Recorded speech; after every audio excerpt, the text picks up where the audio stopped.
Hey, what's up guys? This is Godma, or you Godma, bringing you a 2 vs 2 commentary with Proxy Clash playing as Protoss. PR Toxical as another Protoss on the south side, Kumji as my blue Zerg ally in this game, excuse me, and myself, Spiffy, playing as the red Zerg. Now I do want to mention that although my handle on YouTube is Godma, or you Godma, on Battle.net and the Starcraft 2 beta I will be rolling as Spiffy. Sorry, once again. This is just because Spiffy is not my account. It's owned by a buddy of mine. His handle, excuse me, is actually Spliffy. He's my associate and partner in crime. I do 2 vs 2 matches with him. But yeah, if you guys do have a Starcraft 2 beta key, my handle in the community will be Spiffy, and he'll be playing games as Spiffy.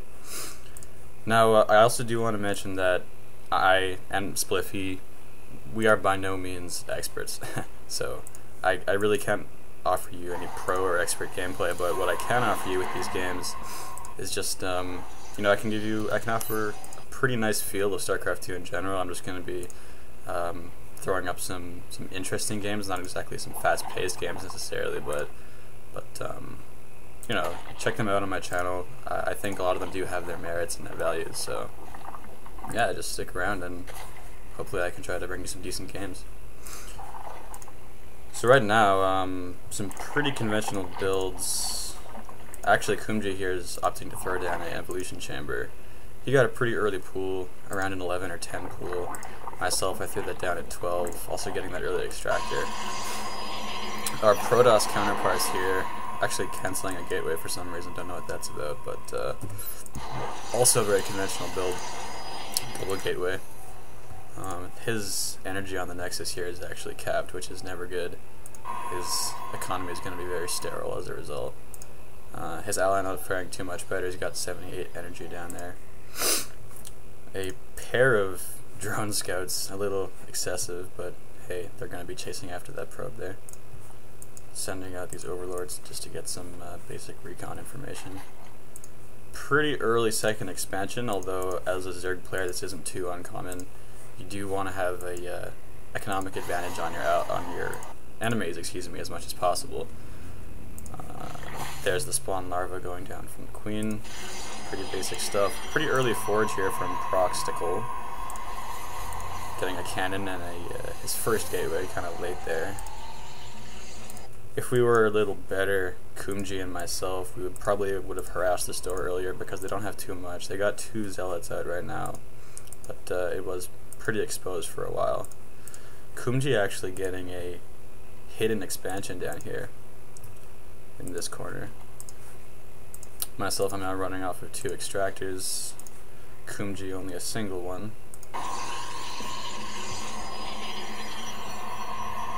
Third zealot now for Proxy Clash.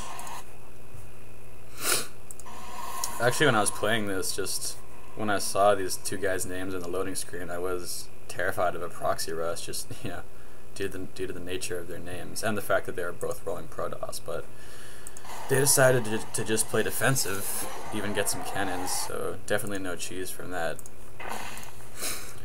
When I do use the word cheese, and if I do use it in future games, it simply means strategies that are not conventional, strategies that try to throw off your player. Yeah, basically just in the online community it's known as cheese. Anything that really is trying to get in the opponent's face and throw them off and maybe get a quick victory.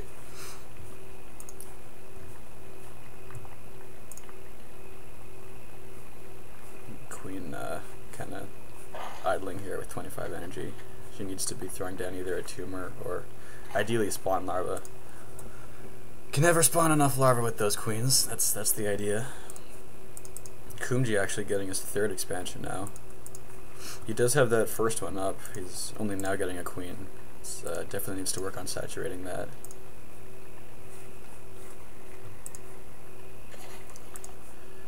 So yeah, you can see. I believe actually this is only the Bronze League, so it's not terrible. We know what we're doing to a degree, but a characteristic of the Bronze League and leagues like it are you're gonna have sometimes these lulls in the middle of the game where nothing too exciting is happening, especially on a map like Twilight Fortress, which is what this one is.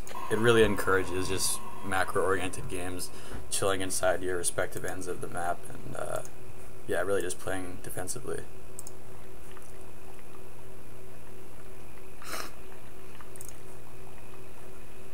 So the Zerg players, excuse me, at this point, do have a fair amount of expansions. I think, yeah, that is definitely a significant advantage. Just taking a look at the income here, it is showing in the numbers a little bit. I'm peaking at 800, so that's maybe a little less. Yeah, 800. There we go. Definitely giving us an edge on these Protoss players.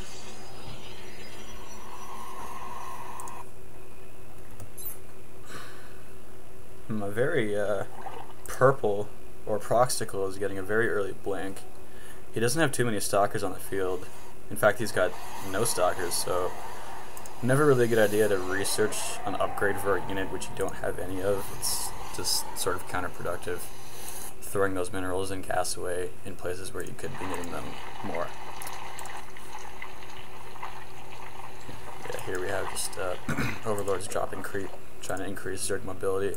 And actually in this case, creep does prevent enemies from placing buildings, so that's just a small little harass that you can do as a Zerg player, just to deny expansions with those Overlords. Just more of a nuisance than anything, really. But that is what the Zerg race is all about. You want to be annoying your opponents, you want to be, you know, spreading your disease, if you will. So Proxy Clash a little bit ahead. He's got those warp gates way earlier than his buddy here, who's only now making that transformation. Spiffy, myself, I have a small group of Hydralisks. Actually, if you note that my army is only moving out now, this really puny army, our Protoss counterparts have had a force pretty early on in the game. If they were wise, they actually could have pushed our front door to see what they could have done. As we were a little bit exposed, we were really focusing on our hatcheries. I'm trying out an in-base hatchery here with no minerals. Excuse me, just to kind of increase production generally. But yeah, these Protoss players kind of showing their inexperience, I think, just at the fact that they're sitting on their front door,